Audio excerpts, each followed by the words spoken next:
Selanjutnya adalah kepada para peserta ya mahasiswa eh, apa akan disediakan sertifikat ya, elektronik sertifikat. Sertifikat ini akan kami berikan apabila para peserta mengikuti ya, mengikuti webinar ini sampai 3 kali ya. Kalau mereka bolong ya enggak bisa berarti. Jadi kami mohon kepada para mahasiswa untuk mengikuti webinar ini sampai 3 kali. Baru akan kami sediakan sertifikat bagi Anda. Dan tentunya ilmu gratis. Ya. Jadi nanti setiap pertemuan akan disediakan link untuk daftar hadir. Di link daftar hadir sudah saya posting di grup khusus peserta. Silakan itu Anda ketik nama Anda, asal universitas, kemudian asal prodi, dan di situ Anda harus membubuhkan tanda tangan. Itu kami desain menggunakan Zoho yang mana kita bisa tanda tangan di situ. Jadi para peserta harus tanda tangan secara elektronik ya. Baik itu bisa dilakukan dengan HP maupun dengan komputer ya. Tanda tangannya ya tidak terlalu persis lah dengan tantangan kita biasanya, tetapi bisa agak mirip dengan tanda tangan kita, karena kalau membubuhkan tanda tangan elektronik ini agak susah. Ini bukan tanda tangan scan ya, tetapi langsung pakai tulis, pakai mouse atau dengan jari Anda di di HP Anda. Saya kira ini pembukaan dari saya. Selamat mengikuti webinar hari ini, yang sekali lagi fokus daripada webinar pertemuan hari ini adalah tentang tentang desain penelitian dan juga pengenalan skripsi dan publikasi ilmiah untuk mahasiswa. Demikian ya. Selanjutnya kita undang pembicara pertama, yaitu Bapak Dr. Patriantoro. Waktu Bapak kurang lebih 30 menit. Kami persilakan.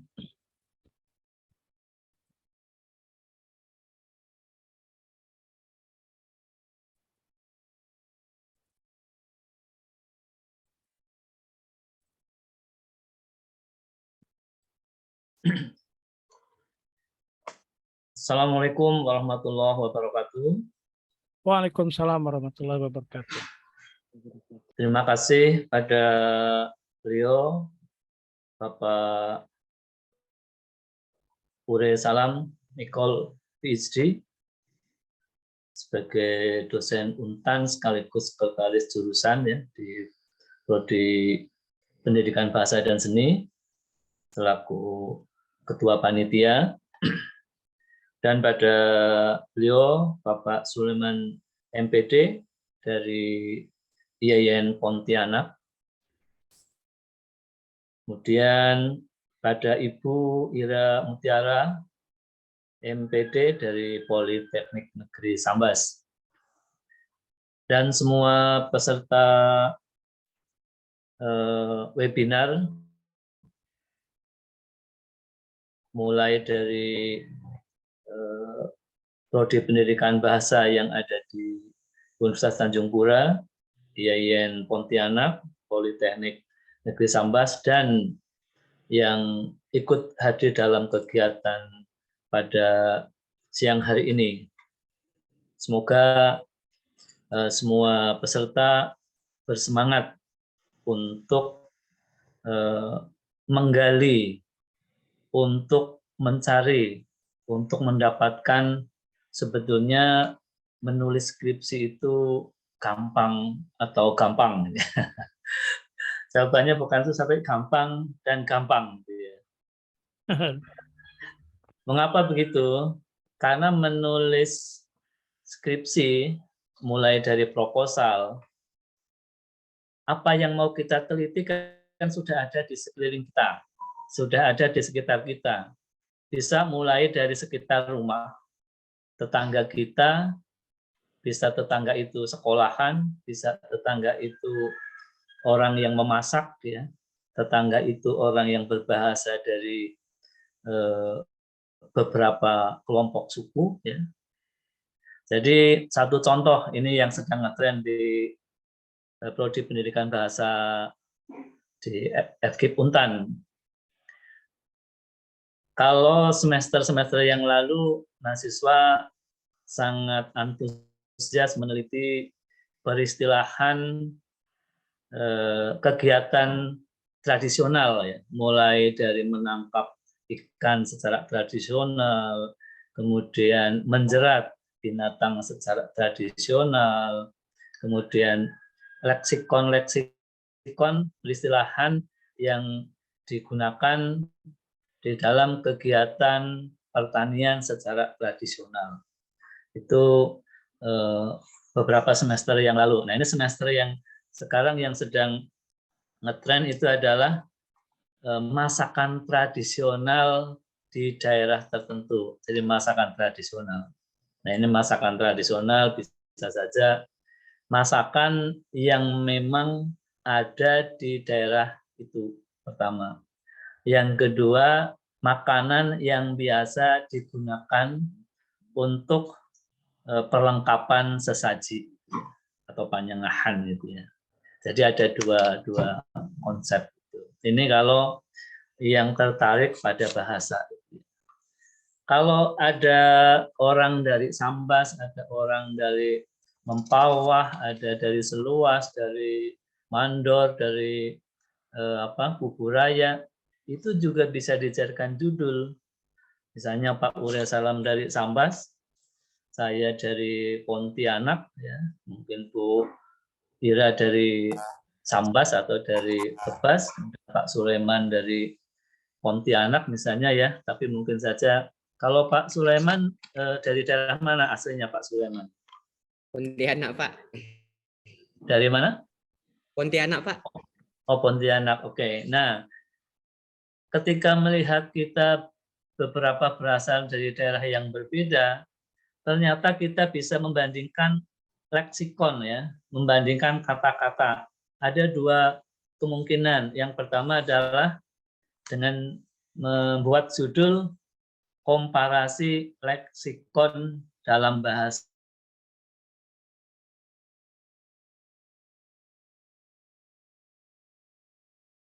Itu bisa. Itu satu judul itu hanya berteman 3 orang kita sudah bisa membuat judul. Tetapi kalau ingin yang lebih dalam dibuat menjadi komparatif yang dialektologi. Misalnya ada yang dari Sambas, ada yang dari Tebas, ada yang dari Seluas, dari Mempawah, kemudian ada yang dari Landak, gitu. Maka bisa dibuat judul itu menjadi pemetaan bahasa Melayu di daerah Kabupaten ABC misalnya. Jadi yang namanya judul kita tidak perlu mencari kemana-mana. Ketemu orang bisa jadi judul. Jadi saya ketemu dengan Pak Ure, saya bisa membuat judul perbandingan bahasa Melayu Sambas dengan bahasa Melayu Pontianak. Itu satu judul. Kemudian yang ingin meneliti morfologi, ya, tinggal mengambil misalnya afiksasi dalam bahasa Melayu Sambas. Kalau ingin dibandingkan afiksasi bahasa Melayu Sambas, ya, dibandingkan dengan afiksasi bahasa Melayu di Kapuas Hulu. Karena itu ada perbedaan, sehingga nanti ketika kita melihat ternyata afiksasi di Kapuas Hulu itu akhiran, itu sangat jarang. Sehingga nanti akan kelihatan bahwa bahasa Melayu di daerah Sambas itu sangat kaya afiksasi. Sementara di daerah Kapuas Hulu yang banyak kemungkinannya adalah prefix. Ini satu contoh. Jadi ini dari sisi kebahasaan.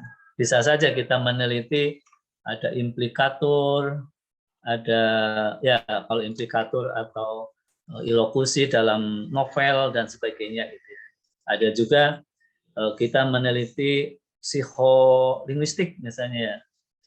Afasia apa misalnya? Afasia subkortikal misalnya.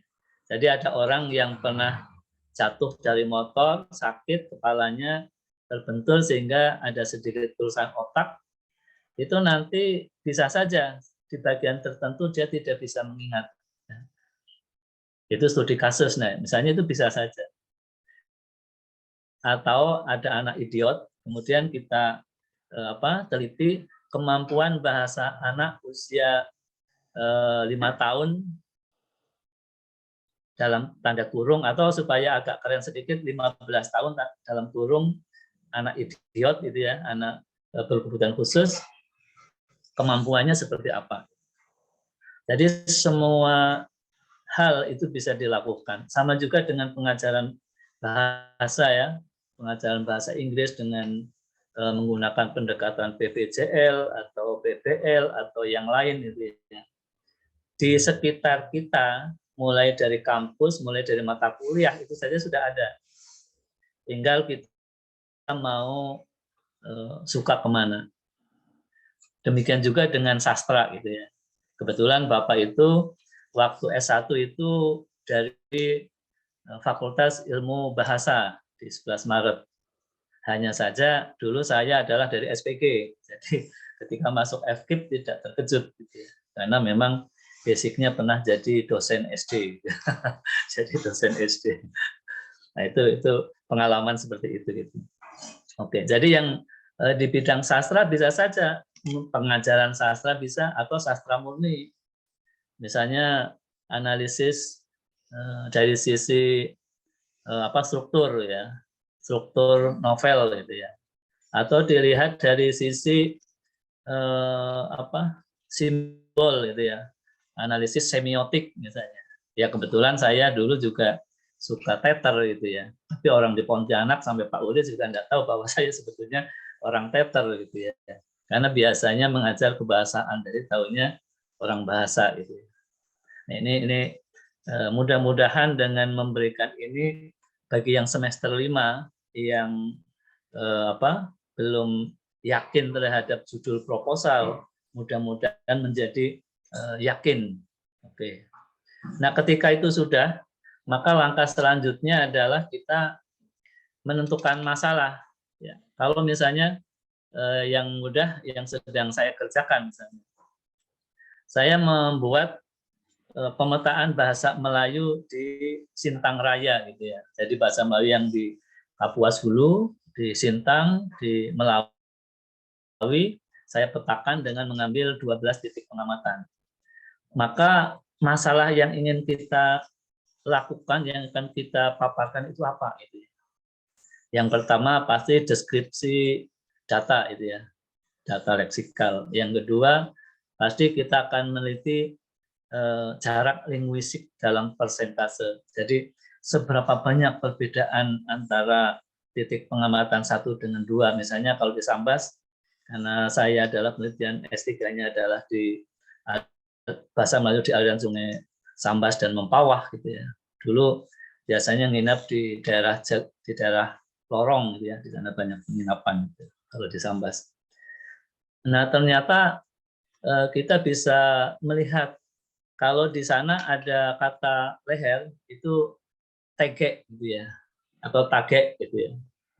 Kemudian di Kapuas Hulu itu rokong, rekung, rokung. Nah, ini bisa dikomparasikan gitu. Oh, ternyata saya akan membandingkan ya, atau menghitung perbedaan leksikon.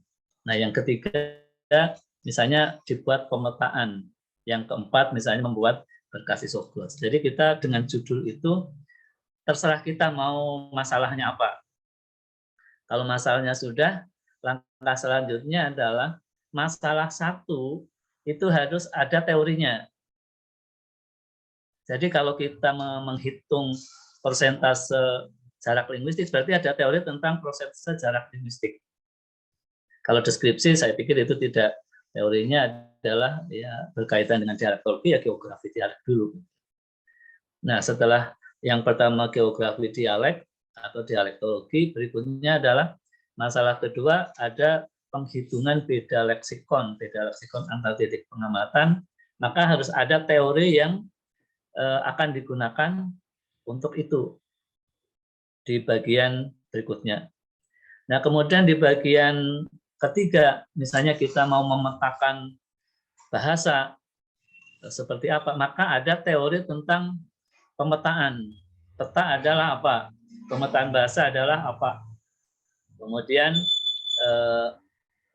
pendukung lainnya adalah peta betulan. Peta betulan yang kemudian kita buang isinya, kemudian hanya menjadi semacam garis-garis kosong. Jadi peta buta itu. Setelah itu bagian yang ketiga, karena kita akan melihat di mana batas-batas dialek, di mana batas-batas subdialek.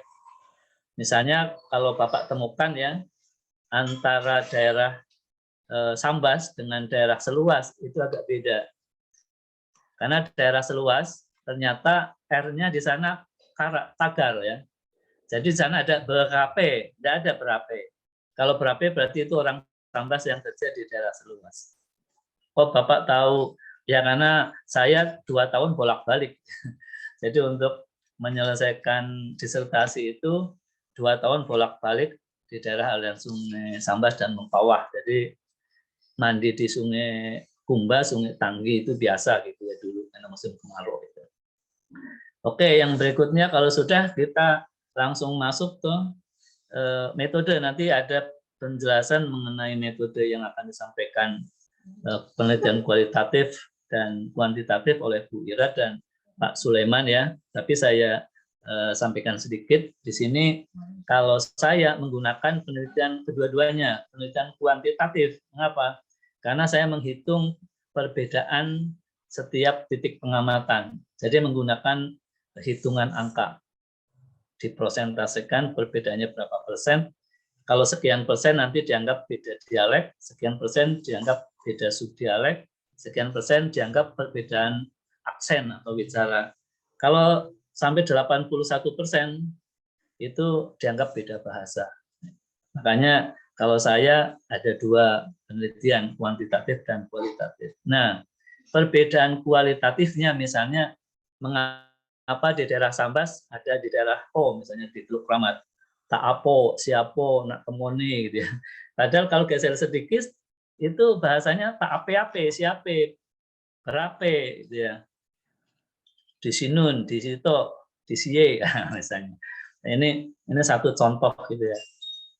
Oke, nah ketika sudah sampai pilihan penelitian kualitatif atau kuantitatif, yang penting adalah tadi masalahnya ada 4, maka kita harus menentukan sumber data. Sumber datanya pastilah bahasa Melayu ya, bahasa Melayu karena kita sedang meneliti bahasa Melayu. Datanya pasti itu bagian dari bahasa, misalnya fonologinya tadi atau morfologinya atau leksikalnya atau frasa. Nah, kalau ada juga orang yang bertanya, Pak, sumber data itu kan informan. Informan itu sebetulnya orang yang mengeluarkan bahasa. Orang kita sedang meneliti bahasa, masa sumber datanya orang ya, sumber datanya ya bahasa. Orang kita meneliti fonologi, memang di atasnya nanti siapa yang mengeluarkan, ya informan. Jadi informan sebetulnya posisinya yang mengeluarkan data gitu, seperti itu. Nah, kemudian untuk menjawab masalah 1, 2, 3, kita menggunakan teknik pengumpulan data yang sudah kita susun. Nah, yang disusun supaya tidak mendapatkan hasil yang kosong, maka masalah 1 nanti datanya kira-kira apa. Masalah 2 datanya apa, masalah 3 datanya apa, masalah 4 datanya apa. Kalau sudah itu, maka sudah tinggal memasuk-masukkan nanti kalau datanya sudah kumpul. Tapi kalau kita bingung, masalah 1 datanya belum tahu, akhirnya tidak ada hasil. Atau katakan nanti jadi bohong-bohongan. Nah, untuk tahap teknik analisis, kita harus menggunakan, kalau misalnya kita penelitian geografi dialek berarti menggunakan metode komparatif, karena membandingkan perbedaan misalnya yang satu leher, yang satu tege gitu ya, yang satu di sinun, ya, yang satu di sana misalnya. Itu kan komparasi. Itu namanya komparatif atau perbandingan. Terserah nanti kalian mahasiswa yang ada di sini terserah menggunakan teknik analisisnya apa, deskriptifnya deskriptif yang seperti apa gitu ya. Ada deskriptif makna budaya, ada makna gramatik, ada makna lugas ya, ada makna kias, gitu ya.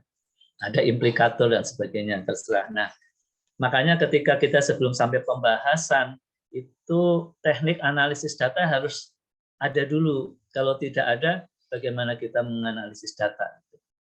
Oke, ketika data sudah, masalahnya sudah, datanya sudah sesuai, didukung dengan teori yang muncul, akhirnya muncullah pembahasan.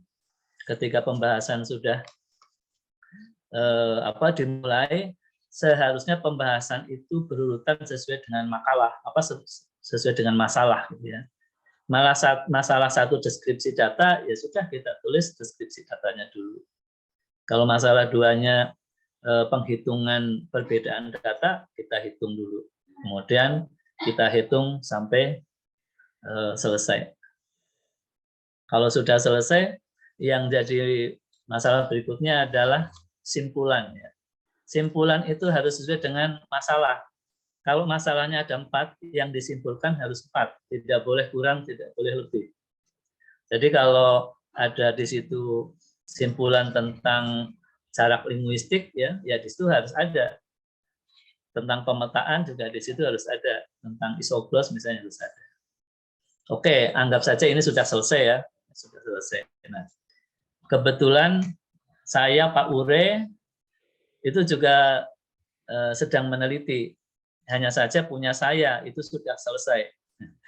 Tapi caranya itu adalah selesai artikelnya dulu. Gitu.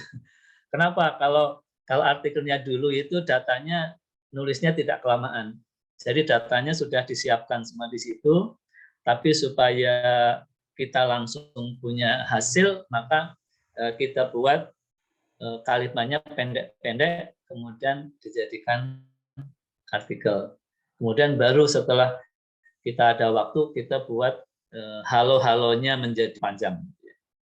Atau anggap saja ini intinya dulu gitu ya. Dan yang saya kerjakan setelah penelitiannya selesai, anggap saja kalau mahasiswa ya mahasiswa skripsinya sudah selesai bimbingan sampai pada mau ujian. Nah, sebelum kalian ujian itu artikel seharusnya sudah dibuat dulu. Karena artikel adalah sebetulnya resum dari penelitian skripsi kalian semua gitu ya, para mahasiswa. Nah, hanya nanti ada perbedaan antara tulisan di artikel dengan tulisan di skripsi. Kalau tulisan di skripsi itu kan rinci. Pendahuluan saja itu mulai dari kalau kebahasaan, pentingnya bahasa, alasan meneliti itu, kemudian penelitian siapa saja yang sudah meneliti yang sejenis, kemudian apa bedanya penelitian kita dengan yang sebelumnya. Itu lengkapnya kalau di skripsi. Tapi ketika masuk artikel, itu sudah diedit sedemikian rupa sehingga kita hanya menulis di situ di pendahuluan mungkin hanya 2 paragraf gitu ya. Karena kita mungkin terbatas hanya 10 halaman gitu ya. Jadi misalnya pentingnya penelitian dialektologi bahasa Melayu di Sintang Raya, ini yang sudah membicarakan ini. Oke, kemudian sudah selesai. Yang berikutnya tinggal kita menentukan kerangka teorinya gitu ya. Jadi kerangka teorinya juga tidak semuanya dicantumkan di situ, tapi yang penting-penting gitu ya, referen yang digunakan gitu ya. Jadi kalau di situ ada 4 item, ya bagian keempat item itu saja yang dimunculkan terlebih dahulu. Karena kalau dimunculkan semua, yang diperlukan dalam kerangka teori mungkin hanya 3 halaman. Sementara kalau di teori betulan bisa saja itu 30 halaman. Gitu ya. Jadi bagian yang ada di dalam pembahasan itulah teorinya itu dimasukkan. Kalau teori itu sudah dimasukkan, minimal ini sudah bisa menjawab sebagai pisau bedahnya masalah yang ada. Gitu ya. Kemudian setelah pisau masalahnya ada, di bagian berikutnya adalah risetnya ya, metodenya, metode yang digunakan. Nah, di situ kita tidak bisa menjelaskan metode secara detail. Metode yang dijelaskan dalam artikel gitu ya. Yang kalau saya yang baru selesai ini sudah saya masukkan kira-kira 4 minggu yang lalu itu di Sinta 2 gitu ya. Jadi metodenya yang dimunculkan jelaskan secara singkat. Misalnya penelitiannya kuantitatif, kualitatif, kemudian dengan menggunakan jenis apa gitu ya, kemudian kalau misalnya kuantitatif ya silakan kuantitatif dengan penjelasan dengan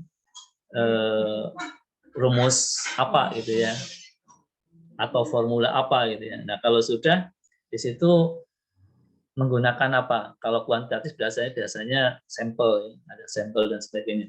Itu sebagian saja bahasanya sederhana, bahasanya tidak secermat yang ada di bagian metode untuk skripsi.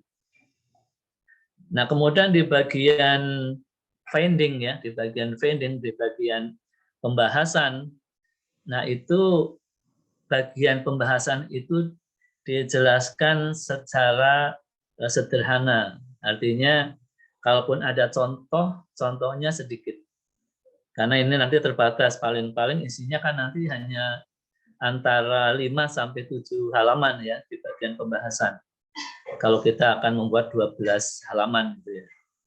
Makanya yang utama adalah penelitiannya apa, kemudian yang masalah yang dibahas apa saja, kemudian hasilnya apa pertama. Jadi pertama sesuai dengan masalah kita gitu ya. Kemudian dideskripsikan. Nah, kalau saya masalah yang pertama deskripsi perbandingan kata berarti di bagian awal findingnya pembahasan berarti itu kita membandingkan kata per kata, belum dihitung. Nah, yang berikutnya masalah yang berikutnya adalah penghitungan jarak leksikon antar titik pengamatan. Jadi kita hitung perbedaannya dengan persentase dengan rumus yang ada. Oke, kemudian itu hasil dari masalah ketiga. Nah, masalah kedua. Masalah ketiga, kita membuat peta. Nah, membuat peta, kemudian kita buat petanya sesuai dengan peta yang sudah kita siapkan. Ketika peta sudah dimunculkan, baik itu peta untuk persentase maupun peta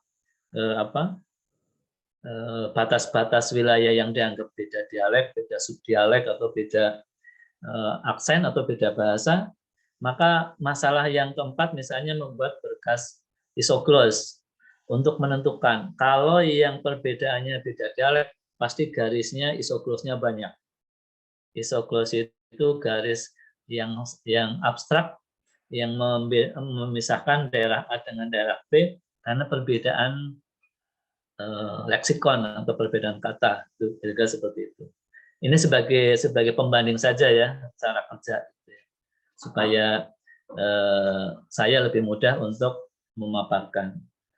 Kalau sudah, kemudian kalau di artikel, penerbitan artikel biasanya antara pembahasan dengan discussion itu dipisah di template-nya. Jadi tapi ada yang digabung, tapi sebagian besar kalau Sinta itu finding-nya atau pembahasan itu di bagian keempat ya, di bawahnya nanti ada discussion. Hal penting yang dibicarakan dari pembahasan itu. Kalau sudah tinggal simpulan atau konklusi. Nah, konklusi ini harus sesuai dengan item yang tadi di dalam skripsi. Itemnya 4, masalahnya 4, ya di sini harus ditulis 4. Hanya di sini lebih sederhana, karena apa? Karena simpulan di artikel itu ya. Kemudian yang berikutnya adalah referen.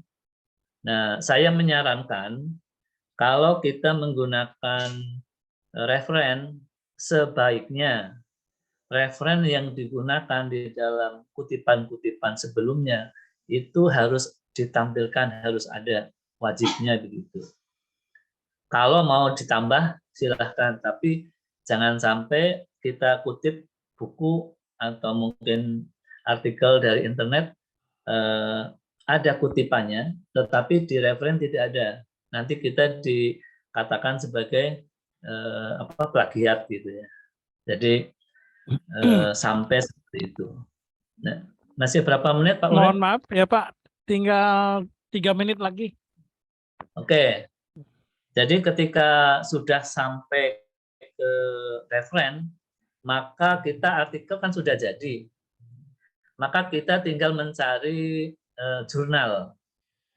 Ya, kalau jurnal yang saya kirimkan adalah jurnal English Learning, Teaching, and Linguistic gitu ya. Ini Sinta 2, kebetulan tahun 2022 kemarin April juga terbit. Jadi karena sudah ini kebetulan, nah ini bukan polusi ya.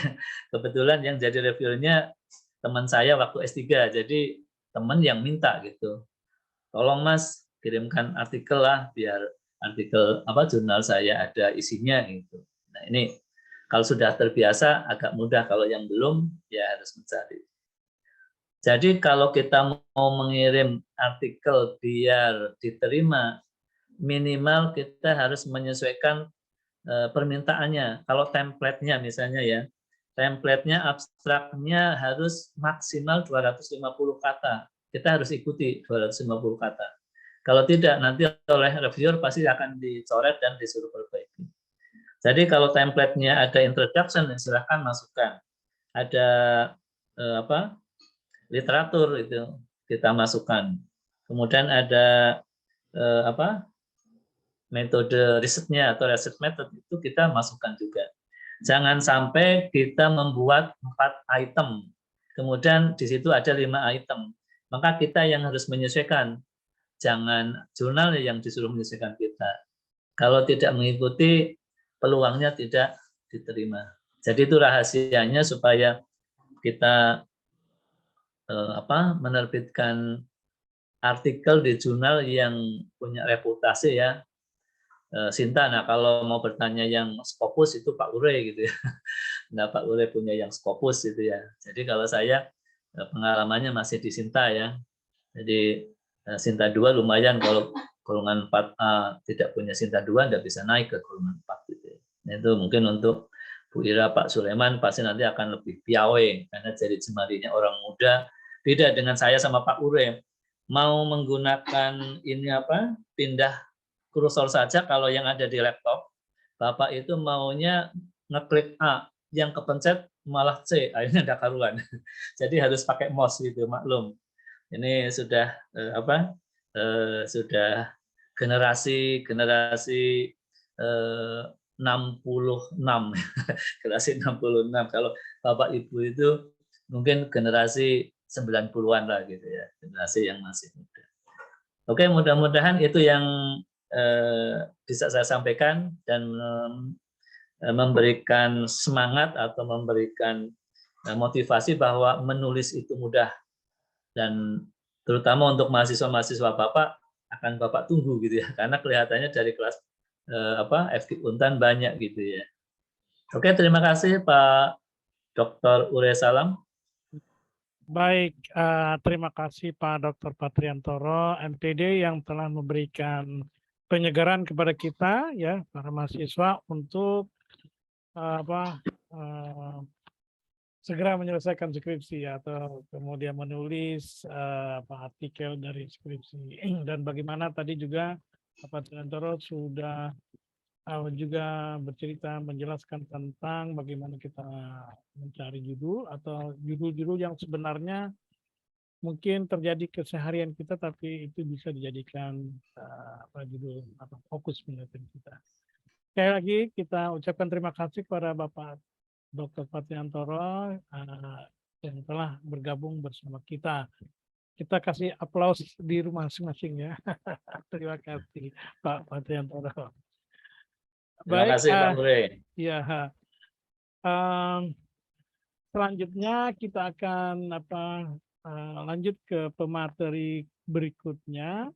Namun sebelumnya kami ingatkan kembali kepada para peserta untuk mengisi daftar hadir ya. Saya lihat daftar hadirnya sudah terisi 111 orang ya dari 150 pendaftar yang ada, dan yang bergabung di Zoom kita kali ini adalah 90 peserta.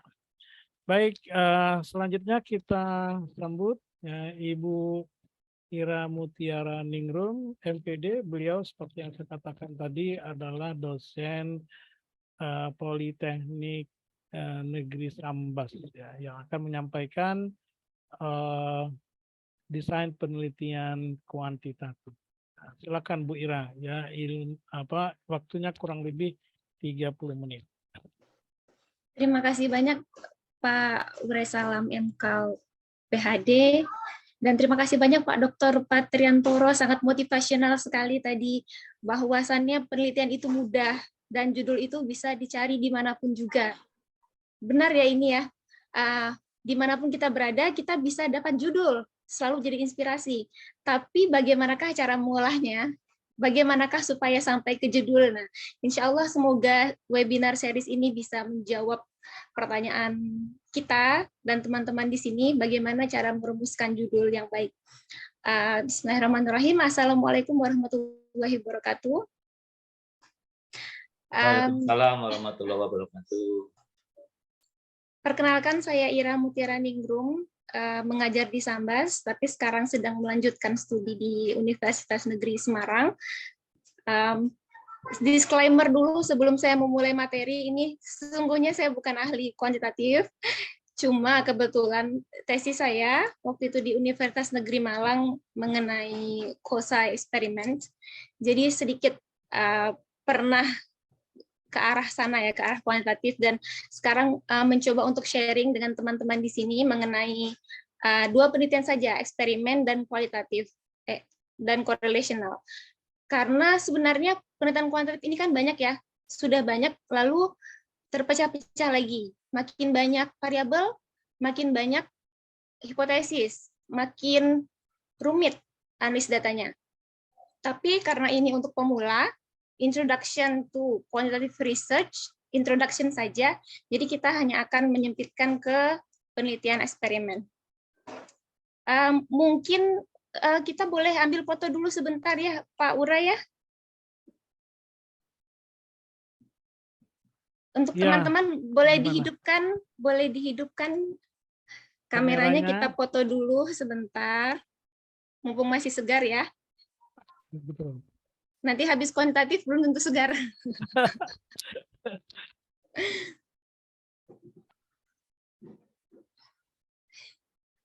Oke, ini halaman pertama sudah mulai penuh.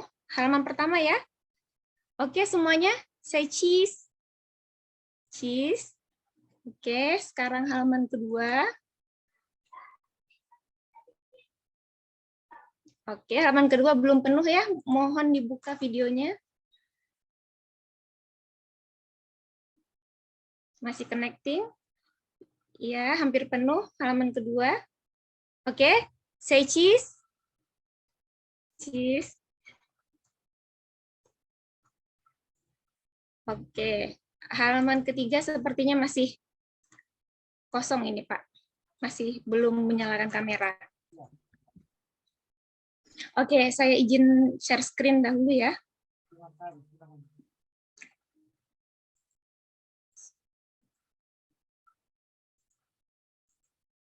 Oke, sudah